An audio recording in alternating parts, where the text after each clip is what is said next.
sin was great, your love was greater. What could separate us now? What a wonderful name it is. What a wonderful name it is. The name of Jesus Christ, my King. Graça e paz, igreja. Deus abençoe a todos. Estamos aqui para ministrar mais uma aula da Escola da Cosmovisão Cristã, a História da Igreja. E eu queria aqui fazer, para começar, iniciar a leitura bíblica, que está em Apocalipse, tá? No capítulo 3, no versículo 14, a Escritura diz assim: Ao anjo em Laodiceia escreve: Assim declara o Amém, a testemunha fiel e verdadeira, o soberano da criação de Deus. Conheço as tuas obras, sei que não és frio e nem quente. Antes foste frio ou quente. Por esse motivo, porque és morno, não és frio nem quente, estou a ponto de vomitar-te da minha boca. E ainda dizes: estou rico, conquistei muitas riquezas, e não preciso de mais nada. Contudo, não reconheces que és miserável, digno de compaixão, pobre, cego e que está nu. Até aqui. Glória a Deus, né? Irmãos, hoje nós vamos falar sobre essa expansão da igreja. Nós fizemos uma abordagem do panorama geral da igreja durante esse período chamado Idade Média. E aí hoje eu quero fazer uma introdução um pouquinho longa, né? Porque é necessário, né? Porque a Idade Média ela tem muitos aspectos importantes para serem discutidos e abordados, né? É muita história, muito conteúdo durante esse período, né? Mas nós queremos falar sobre sobre o ensino, sobre o conhecimento durante esse período. Vamos falar um pouquinho sobre isso, né? Sobre a cultura na Idade Média, né? Então, nós falamos anteriormente que esse período compreende, né, praticamente quase 1000 anos de história da igreja. Ele começou ali no ano 476, como falamos, e foi até o ano 1453, até o período ali que é a queda do Império Romano até a queda de Constantinopla, né? Dividida ali em dois períodos, né, que é a Alta Idade Média e a Baixa Idade Média, né? Que o meio o divisor no meio disso aí é o ano 1054 ali, quando começa o cisma da igreja, o famoso cisma, né? O rompimento da igreja oriental com a igreja ocidental. Então, esse período ele é abordado como é chamado como o período das trevas, o período negro, né, da história da humanidade. E aí nós vamos falar só um pouquinho sobre isso. Então a cultura medieval ela é caracterizada pela fusão dos elementos culturais greco-romano e germânicos. Vai haver uma fusão disso aí. E quando a gente fala aqui desses elementos culturais greco-romano, na verdade, né, ele está puxando tudo que esse mundo clássico tinha, né, greco-romano. Então ele está puxando a cultura grega e a cultura romana, como nós já fizemos um pouquinho a abordagem. Então todo esse conhecimento, toda a cultura filosófica dessas duas civilizações, elas vieram acumulando, porque a história, na verdade, até nos dias de hoje, ela vem acumulando todo esse conhecimento. Ela não descarta, assim foi nos períodos das conquistas, né, dos reinos ali, desde do período babilônico, do período medo-persa, o período grego, até chegar no período romano, né? Então esses impérios foram absorvendo as culturas e os deuses desses impérios e foram agregando até chegar aqui. Mas então o chamado período clássico da filosofia é o período grego e o período romano, por isso que é chamado grego-romano. Então toda essa filosofia ela foi acumulando e a igreja, de uma certa forma, absorveu isso também. Ela acabou pegando alguns elementos, né? Então onde vai acentuar bastante isso, quando vai acentuar bastante isso ali no século IV Agostinho de Hipona, ali, os pais da igreja começaram a questionar, né, se essa filosofia, se ela poderia ser agregada, se ela poderia ser retirada da igreja.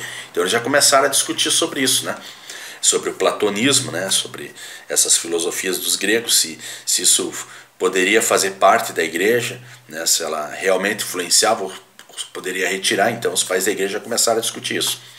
Mas ela vai realmente bater o martelo, praticamente, isso aí vai ser lá no período da escolástica, que vai começar a definir a verdadeira filosofia, que a igreja vai amarrar bem, né? Mas para que isso aconteça no período da escolástica, esse período medieval agora ele vai preparar o terreno para tudo isso. Ele vai ser muito crucial para isso. Então, como a gente falou aqui, é uma forte influência cultural greco-romano e germânico, porque o germânico agora vai desenvolver um papel fundamental nisso, né? Desta forma, tal cultura se estendeu por todos os aspectos da história medieval, todo o período, tá? E percorreu a educação, a filosofia, a arquitetura, a ciência, a música, a arquitetura, pintura e outras áreas artísticas. Então agora a igreja vai influenciar todas as esferas culturais. Na Idade Média a igreja vai influenciar tudo isso. A Idade Média, como falei, 476 a 1453, né, foi considerada como Era das Trevas, pois se acreditava que o período tinha sofrido um atraso cultural, científico e comercial, com fortes interferências e controle científico da igreja, tá? As guerras, desigualdades sociais, mortes causadas por doenças como peste negra, contribuíram para essa visão negativa. Atualmente os estudiosos entendem que essa época também teve grandes produções de conhecimento e cultura, mesmo com as interferências religiosas. Então há uma contradição, há vários grupos que se dividem, né? Se ela foi negativa, se foi positiva, e nós como cristãos, né, eu acredito que nós tivemos mais pontos positivos do que negativos, porque teve, né? Não vamos dizer que não teve, porque teve, né? Mas o interessante é que esse conceito, irmãos, da era negra, das trevas, esse conceito ele nasce no renascentismo. Tá? Os teóricos do renascentismo no século XV e XVI, que na verdade começaram a criar esse conceito da Idade das Trevas. Foi eles que desenvolveram essa tese, esse conceito, os renascentistas. Amém? Foi eles que disseram, não, as trevas. Por quê? Porque como esse período da igreja ele foi um período praticamente teocrático, tá? Porque a igreja ela teve um poder muito grande nesse período. Ela teve um poder tão grande que tudo era em nome de Deus. Então é teocrático por causa desse conceito. Então quando chega o renascentismo, os teóricos do renascentismo eles queriam tirar Deus do negócio, porque eles já ficaram 1000 anos ficaram ali sobre não desenvolvendo praticamente a sua ciência, o seu conhecimento, né, liberal no caso, assim, independente de que Deus venha influenciar, que na verdade Deus é a igreja, né, a igreja estatal no caso, né, a igreja estatal ela dominou todas as esferas desses movimentos culturais. Então o que acabou acontecendo? Então tudo tinha que passar pelo crivo da igreja. Se tu fosse produzir arte, tu teria que passar pelo crivo da igreja. Fosse produzir música, tinha que passar pelo crivo da igreja. Se fosse produzir alguma literatura, se fosse produzir qualquer coisa dentro da cultura, tinha que passar pelo crivo da igreja para ver se alinhava com a vontade divina. Então esses 1000 anos, isso se acentuou muito grande. Então esses homens que já eram praticamente quase humanistas e ateístas, eles se viam nessa dificuldade porque eles queriam produzir o seu conhecimento, as suas filosofias, e eram impedidos porque houve um período de perseguição também da igreja, que esse é o lado negativo, né? Então muitas pessoas acabaram sendo mortas nesse período. E esse é um período que mais adiante nós vamos falar sobre ele, que é o período da Inquisição, né? Então a Inquisição ela perseguiu exatamente essas pessoas que tinham um pensamento que não estavam alinhado com a igreja. Então a Inquisição perseguiu pessoas que eram chamadas de bruxos, né? Pessoas que eram pagãs, e muitos morreram. A Inquisição foi muito pesada em cima disso aí. E eu quero dizer para os irmãos que mais da metade dessas pessoas, elas não eram feiticeiras, não eram bruxas. Realmente eram pessoas inteligentes, intelectuais, que começaram a desenvolver o conhecimento, mas que não se alinhou com o propósito da igreja. A igreja foi lá e acabou, não, se você não recuar nessa tua ideia, tu vai para a Inquisição e tu vai acabar morrendo. Então, irmão, sem medo de dizer isso, muitas pessoas inocentes, muitos teóricos, né, muitas pessoas inteligentes acabaram morrendo na Inquisição. Isso é uma verdade, isso é o lado negro, né, tá? Tem o lado negro, né, por isso que quando o renascentismo vem e que tira a igreja de ação, e a partir de agora nós vamos produzir o conhecimento, o homem passa a ser o centro do mundo. Então, para criar uma forma pejorativa desse período, eles começaram a dizer que esse período foi o período das trevas.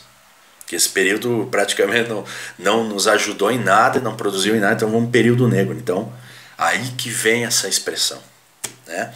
E existe uma outra teoria também, que é a teoria do cristianismo, a visão cristológica do cristianismo, que também vê esse lado, não por esse lado científico, da produção científica, literária e cultural, mas pelo lado da crença.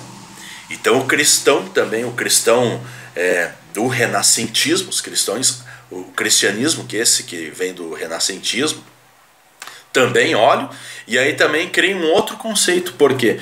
Porque foi um período que a verdadeira fé, a verdadeira crença começou a ficar de lado. Então, também esse determinado grupo, o cristianismo, né, ele vai observar esse período e também vai pegar emprestado esse capital dos teóricos do renascentismo e vai olhar para trás e dizer, não, como fé, como crença, como o verdadeiro cristianismo, esse foi um período de trevas. Então esse período ficou marcado, ele ficou estigmatizado por causa desses conceitos. Agora, em contrapartida, já falei muito sobre isso, né? Então a gente sabe que isso começou com a queda do Império Romano, né? Então os povos bárbaros que invadiram esse período em 476, na figura 1 a gente pode dar uma observada ali, né? A derrubada do Império Romano, ali na figura 1. E quem invadiu Roma no período em 476 foram os povos germânicos, né? Então esses povos ali tinham vários povos bárbaros. Isso começou no ano, na verdade, os saques em Roma começou no ano 410 ali, com os lombardos, com os hunos, com os vândalos, né, com os francos, os anglo-saxões, que são esses reinos bárbaros. Por que bárbaros, né? Bárbaros porque todo aquele que não era considerado cidadão romano, que era estrangeiro de fora, e não tivesse uma cidadania romana, automaticamente era considerado bárbaro. É um estrangeiro de fora, então ele não é civilizado como nós somos, então ele é um bárbaro. Então é aí que vem esses conceitos. Esses povos são bárbaros, eles não têm a cultura que nós temos, o conhecimento, a civilização que nós montamos, então eles são bárbaros. Então esses impérios, como nós falamos na aula anterior, o Império Romano ele não caiu totalmente, ele ficou o lado oriental, ficou uma parte do lado oriental, né, ali na Ásia e ali na Itália, ali nessas terras ítalas, né?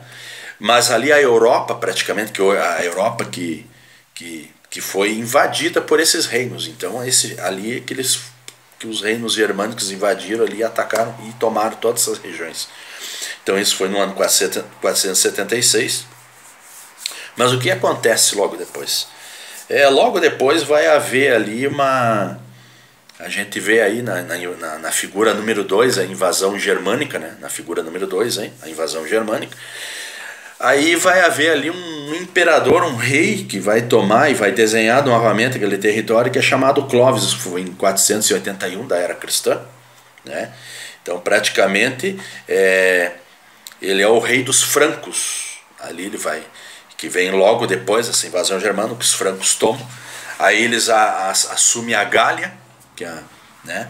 A Gália praticamente é chamada hoje a França, né? Então, na verdade, o nome França vem por causa dos francos, né? Os francos invadiram, e era a Gália, e logo depois a Gália foi se chamar França por causa dos francos. E teve um rei que vem chamado Clovis. Esse Clovis, ele tem a rainha dele, né, acho que é a Clotilde, que ela era cristã. Então ela começa a evangelizar Clovis nesse período. Então o que acontece? Ao mesmo tempo que houve a invasão bárbara, agora esses mesmos territórios agora vão passar a se tornar cristãos, porque o imperador ele é praticamente convertido através da sua esposa, que é cristã. E quando ele se converte, ele é batizado na igreja, em determinado período ele é batizado, e quando ele se torna cristão, todo o império tem que se tornar cristão.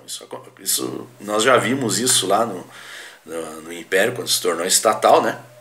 Do Império Romano, quando o romano era dominante lá de Teodósio. Aconteceu agora a mesma coisa com Clovis. Clovis se converte, e agora todo o império, esse franco que tomou Roma, passa a se tornar o quê? Passa a se tornar cristão. Aos poucos vai acontecendo esse processo do cristianismo. E aí o que acontece? O rei Clovis morre, né? Estou resumindo a história. O rei Clovis morre, aí ele tem 5 filhos, aí vai... E como era a legislação da época, ele tem 5 filhos. Quando ele morre, os filhos deles passam a fragmentar esse reino em 5 reinos. Eu não vou destacar os outros, mas vou destacar aqui o rei Pepino, que é um dos filhos de Clovis. E ele toma ali um reino, e o rei Pepino, ele começa a ajudar Roma, a proteger Roma, ali onde está o centro do cristianismo do império. Então ele vai começar a desenhar a igreja romana, apostólica romana. E esse Pepino que vai começar a fazer as primeiras doações de terra e militares para proteger Roma, porque ali é o centro religioso do império. Ali que vai começar esse processo, irmãos. Tá? Mas onde que eu quero chegar? Eu quero chegar agora no filho de Pepino. Filho de Pepino, que vem logo depois. Então o pai dele já preparou o terreno, né? Já começou a ajudar a igreja, dar terra ali. A igreja começou a criar poder. Agora a igreja, como nós falamos aqui na introdução inicial, essa igreja ela começa não só a ter o poder religioso, né? Mas ele começa agora a ter um poder de domínio geográfico, né? Ela começa a possuir terra, porque os reis começam a doar terra para a igreja. Então, o que a igreja faz com todo esse império? Começa a construir mosteiros, né? Então, aquele período do monasticismo que nós falamos antes, agora eles começam a criar força. E o interessante, irmãos, eu quero aqui fazer um intervalo, que quando o Império Romano cai, o interessante é que quando o Império Romano cai, 476, a única instituição que não se mexe é a igreja. Tá? A igreja fica intacta. Pelo contrário, ela vem com mais força. Cai o Império Romano, é o poder político, né? O poder político ali, militar, cai, de uma certa forma, mas a igreja, a instituição religiosa, ela permanece e se fortalece nisso aí. Porque ela vai convertendo os reis, os imperadores, e os imperadores vão dominando e tornando cristãos esses territórios. É isso que é interessante. E eu quero fazer aqui um papel importante, chamar a atenção do papel importante também, que é a mulher, né? Como a mulher desenhou a Europa, como a mulher ela teve um papel fundamental nisso, né? Isso também no Império Romano aconteceu com o imperador Constantino, porque praticamente quem converteu e convenceu Constantino foi a mãe dele, a rainha Helena, que era cristã. Então veja bem, mudou o cenário da igreja por causa da rainha Helena, da mãe de Constantino. E agora aqui a gente vê claramente também no rei Clovis, o rei franco, né? Que é a mesma coisa, a esposa dele, né? Cristã, converteu e mudou todo o cenário desse reino bárbaro. Veja bem o papel fundamental que essas mulheres tiveram. Papel fundamental. Então o filho dele, Pepino, já começa a beneficiar a igreja. Agora a igreja começa a criar um novo cenário. Ela começa a ter posses, né? Começa a ter territórios. E ela vai começar a investir nisso, vai investir nos mosteiros, né? nos conventos, na igreja, vai começar a criar um exército em Roma, porque o rei vai mandar soldados para lá para ajudar a proteger Roma, então, né? Porque já nós falamos na aula anterior que já surge um novo inimigo ali do século VII, que são os árabes, né? Que fazem nascer a religião islâmica, nós falamos isso na outra aula. Aí até chegar agora no filho desse imperador Pipino, que é o homem mais importante desse período aqui da Idade Média, que é o Carlos Magno, nós falamos na outra aula, né? Então Carlos Magno, no ano 800 ali, ele foi coroado pelo o Papa Leão III, no dia 25 de dezembro do ano 800 da era cristã. Ele é ungido e coroado rei do Sacro Império Romano-Germânico. Agora não é mais Império Romano, agora é o Sacro. Então esse império chamado também Bizantino, né? Por quê? Porque ele vai acumular não só o rei do império, mas sacro, porque ele é chamado também o protetor da igreja. Aqui vai começar agora uma nova era, o protetor da igreja. Então não é mais só um rei geográfico, um rei militar e político. Agora ele é o protetor da igreja, por isso que é chamado Império, né? Ele é chamado Sacro Império Romano-Germânico, esse reino bizantino, através de Magno, né? De Carlos Magno. Então aqui em Carlos Magno agora que vai começar a expansão do reino. Esse Carlos Magno, vocês vão estudar um pouquinho mais aí, vocês buscar um pouquinho mais essa informação, aí agora que ele vai fazer a verdadeira reforma cultural da Idade Média. Através dele ele vai mexer naquilo que nós falamos aqui na introdução, né? Aqui que ele vai influenciar todas essas esferas culturais da sociedade, né?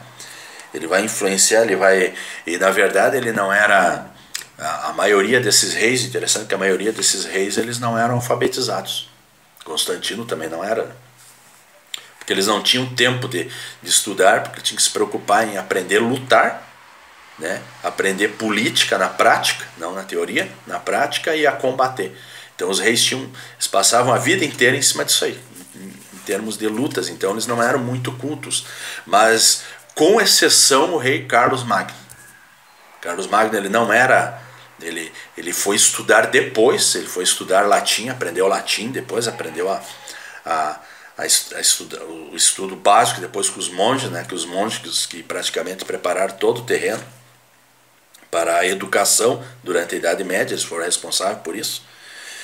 Então ele foi o responsável por toda essa transformação cultural do Império e da Europa, e depois até chegar lá, onde nós vamos estudar depois, no período da escolástica, até chegar à Europa moderna. Então quem preparou todo o terreno, né, tudo se desenhou isso aqui, foi Carlos Magno, né, esse imperador, que ele vai influenciar, porque ele vai financiar, ele vai dar abertura para a educação, para o ensino, para as artes, para a música. Então veja bem, ó, ele vai fazer toda essa revolução e vai mudar o cenário da Europa por causa disso aí, tá? Mas hoje o nosso objetivo é chegar na educação, né? Assim como diversos aspectos da cultura medieval, da igreja no período feudal, né? O período feudal é porque o que acontece no período feudal, né? Quando Roma é invadido, a maioria das pessoas e camponeses, nós falamos um pouco sobre isso, né? Eles saíam dos campos para os grandes centros, porque ali nos grandes centros estava a vida comercial e cultural. E a partir da queda do Império Romano vai haver um êxodo desses grandes centros. Esses servos que não tinham posse, eles fogem para os campos. Agora vai começar um período feudal, né? E aí vai desenhar de novo essa Europa. Então eles vão se tornar agricultores, servos que vão praticamente viver da agricultura. Então o Império vai desenhar aí o período feudal. Então vai haver uma nova economia, um novo procedimento econômico e cultural. Então entenda esses aspectos, características da cultura medieval. Então a educação, irmãos, assim como diversos aspectos da cultura medieval, a educação tinha como base ensinamento religioso. Então aquilo que eu falei, a teocracia disso aí, então o principal ensino era o ensino religioso, tá? A maioria da população medieval era analfabeta, né, e não tinha acesso a livros. Os jovens somente poderiam ingressar nas escolas por meio de autorização dos eclesiásticos e também dos nobres, né? Então, o que aconteceu nesse período? Nesse período houve uma divisão social, que essa divisão social ela tinha 3 classes nessa Idade Média, que era o clero, que era a igreja, que estava no topo, dominante, tá? Abaixo dele vinha a nobreza, e abaixo da nobreza a terceira classe, que são os servos, que são os agricultores, né? A população comum. Então essas são a divisão da classe desse período feudal, o período do período medieval. Ela ficou, e é interessante que essas classes eram muito bem definidas, e essa classe de baixo dificilmente ela poderia subir para essas duas aqui. Fica muito difícil, porque vocês vão fazer um estudo aí, às vezes até um estudo mais acadêmico, e vocês vão perceber que é unânime, né, essa interpretação, que eles entendiam que esse período teocrático, as pessoas sofriam, era muito sofrido a vida, mas eles entendiam isso, que isso aí era uma chamada divina. Então o que é a igreja? A igreja dominou todas as esferas, né? Toda a cultura, toda a população. O domínio foi muito grande da igreja. E a igreja ensinava que todas essas classes, né? E todas essas funções que existiam, isso aqui era um chamado divino. E que as pessoas tinham que fazer isso com muito amor. Então isso estava na cultura desse povo, desses servos. Eles entendiam perfeitamente que ser um agricultor, ser um soldado que morria no campo de batalha pelo seu senhor, né? Pelos nobres, e pela igreja, isso era um chamado divino, isso era uma vocação. Então hoje a gente olha para esse período, né? Às vezes faz um estudo no colégio e olha esse período, meu Deus, como era sofrido, como eles se submetiam, mas o fator principal isso era a crença que eles tinham, sabe? Era essa vocação, esse chamado, por isso que eles entendiam e permaneciam nisso, né? Até, claro, chegar ali o período da escolástica lá adiante, que vai haver as novas revoluções culturais, né? Que aí vai mudar esse cenário. Mas aqui esse povo entendia isso. Então tudo era teocrático, tudo era divino. As guerras, né? Tudo era Deus, em nome de Deus. Eu sou o servo, né? Então o servo, as terras não eram deles, eram dos senhores, né? Os senhores feudais, né? Os senhores feudais que estavam abaixo dos nobres, que é praticamente os gerentes agrícolas dessas regiões. Então os nobres davam as regiões, que o rei, a igreja, o clero entregava as regiões. Então os nobres eram os condes, os duques dessas regiões, mas nas regiões eles colocavam gerentes que eram chamados os senhores feudais. Então, os senhores feudais moravam nessa região, nas casas, e ali, em determinada região, eles tinham os agricultores que moravam ali, pagavam os aluguéis e os impostos para os senhores feudais, que não era pouca coisa, eram mais ou menos 4 impostos ali. Eu não vou entrar nesse detalhe agora. E aí eles recolhiam esses senhores, entregavam para os nobres entregavam para o rei. E o rei ali beneficiava a igreja. Então era assim que funcionava a economia da época. Interessante isso.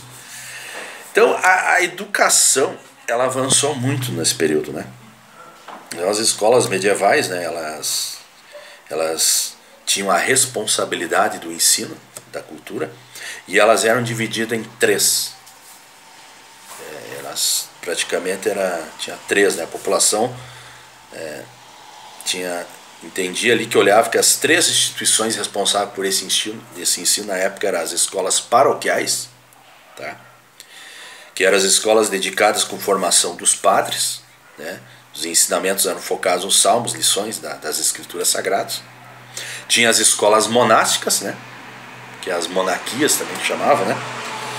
Que inicialmente essas escolas se dedicavam à educação dos monges, o regime de internato, foram posteriormente abertas aos filhos dos reis, ali que começou as escolas praticamente, que daí os filhos dos nobres mandavam os seus filhos estudar, e mandavam aonde? Nas escolas dos monges, né? Então ali que tinha, porque geralmente essas escolas ali na Idade Média, essas escolas elas estavam sempre do lado de uma igreja, de uma catedral, ou do lado do monastério, ou ligado ao monastério, sempre. Tu ia para uma cidade, lá tu não encontrava uma instituição de ensino na cidade. A instituição de ensino tu encontrava localizada sempre do lado de uma catedral, de uma igreja, ou no monastério. Tá? E as escolas palatinas também. Aí que depois passou dentro dos palácios ter por causa dos reis e dos seus nobres lá que moravam nos palácios. Então tinha as palatinas, que são as escolas dos filhos dos reis e servidores. Tinha um programa de ensino mais elaborado e focado, né, nas 7 artes liberais, tá? Mais importantes da cultura medieval. Então esse era praticamente aonde estavam os centros de ensino nesse período medieval, que praticamente foi financiado, né, e influenciado pelo imperador Carlos Magno. Então eram esses 3 lugares: as paroquiais, nas igrejas, as monásticas, que foi as que eram mais ativas, eram dos monastérios, e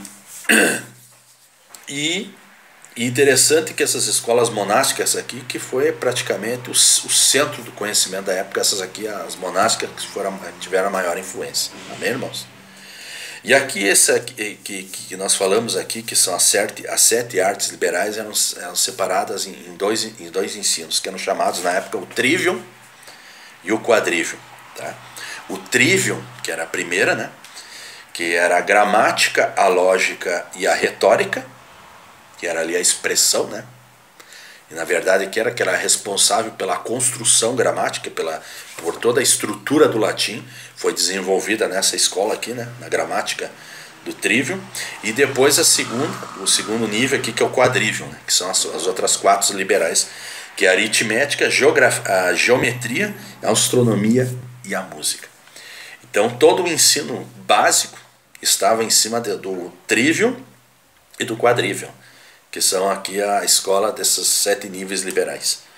Aí depois delas, né, mais adiante, aí lá, isso vai ser lá no período da escolástica, depois nós vamos chegar lá, né, que aí vai chegar o período das universidades, lá a partir do século X, tá? Lá vai nascer as primeiras universidades, que tem até hoje, né, tem umas antigas que existem até hoje, que nasceram naquele período. Inclusive tem Oxford acho que foi em 1096, né, a criação dela, então ela é muito antiga. Na verdade é uma das mais antigas, né? Estão ali na Itália, né, as universidades, na Espanha, na Itália, na Espanha, na França, estão ativas até hoje, são as mais antigas do mundo.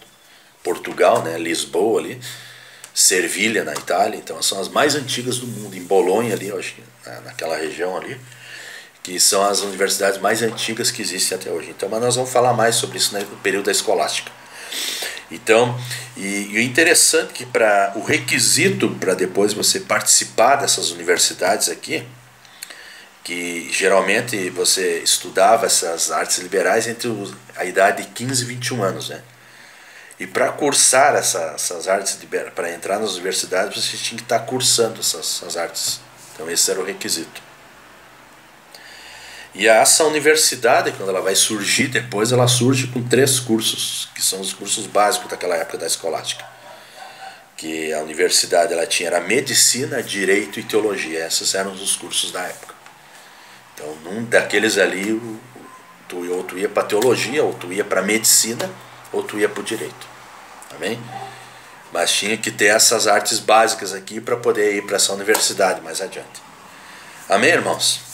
Então, mais ou menos, a educação da Idade Média, ela estava aí, dentro dessas 3 instituições que eu citei, nas paroquiais, nas monásticas, nas palatinas, que é no palácio, e depois, mais adiante, que vai surgir as universidades por causa desse ensino aqui, né? Vai se tornar um ensino mais avançado. Irmãos, nós poderíamos falar aqui sobre as artes, mas não vamos ter tempo para isso, né? Nessa aula. Aí depois tem a ciência, né? Tem a literatura, tem a arquitetura, né?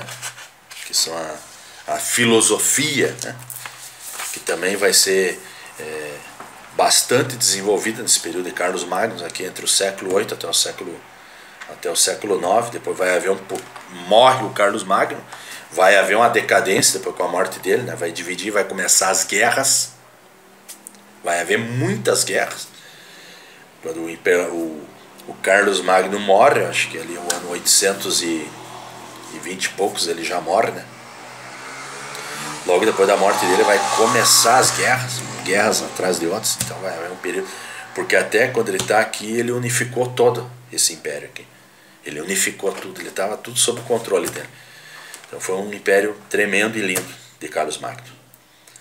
Então nós vamos falar mais sobre esses outros aspectos nas próximas aulas. Amém, irmãos?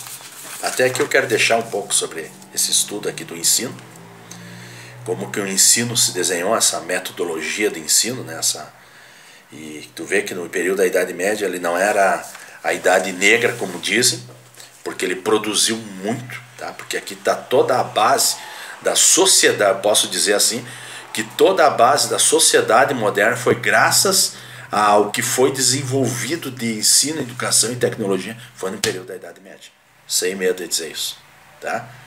Porque é principalmente o que mais influencia uma cultura do mundo, de uma nação, são os valores culturais, o conhecimento, né? Então a Idade Média ela produziu muito isso. Teve ali a sua dificuldade, né, de viver como sociedade, mas em termos de educação, em termos de intelecto, mesmo que não tinham acesso à população geral, foi muito produzido. Os monges tiveram um papel muito importante. Talvez nós vamos dar uma aulas só nisso aqui no período da Idade Média, só para abordar eles, o papel que eles desempenharam como copiar, né, como copistas, como escrever literatura, formar a literatura, né, tudo isso foi os monges que fizeram, transferiram o ensino, eles foram muito zelosos nisso, né. Então a gente vê, tem um filme até que os autores muito citam, inclusive o Franklin Ferreira, né, cita no livro dele, né, da História da Igreja, que é o livro O Nome da Rosa, né, é interessante olhar, tem o livro e tem o filme, né, de Sean Connery, e eu acho interessante olhar aquele filme para a gente olhar um pouco o que era o aspecto da época ali, porque ali aqueles monges, né, aquele mosteiro ali, eles estão ali produzindo a arte, os livros, escrevendo. Então era exatamente daquela forma que os monges trabalhavam, eles eram muito zelosos. Então eles preservaram as escrituras, eles transmitiram, eles fizeram cópias e desenvolveram muita literatura. Eles pegaram a arte clássica que estava perdida, dos gregos, né, da filosofia grega, trouxeram tudo, né, escreveram, guardaram, arquivaram, desenvolveram os livros, os novos livros foram eles que desenvolveram. Então as artes liberais foram eles que criaram, o trivium, o quadrivium, foram eles que desenvolveram esse método de ensino. Então os monges tiveram um papel fundamental na Idade Média. O ensino que tem hoje, a base toda do mundo moderno, é graças a eles que nós devemos. Amém, irmãos?